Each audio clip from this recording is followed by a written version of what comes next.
ભાવનગરના આશાસ્પદ યુવકનું મોત થયું। સોસિયા ગામના વતની રાકેશ દિહોરાનું પ્લેન ક્રેશમાં મોત। યુવકના મૃતદેહને સોસિયા ખાતે લાવવામાં આવ્યો। MBBSના બીજા વર્ષમાં અભ્યાસ કરતો હતો। સ્થાનિક આગેવાનો સહિત મોટી સંખ્યામાં લોકો ઉપસ્થિત રહ્યા। પરિવાર સહિત સમગ્ર સોસિયા ગામ શોકમગ્ન છે।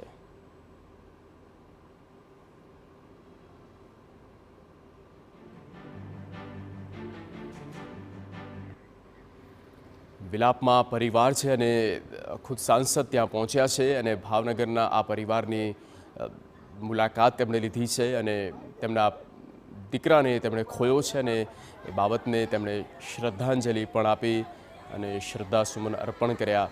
આ આક્રંદનો માહોલ, આ ગમગીની, આ શોકાતુર છે પરિવાર।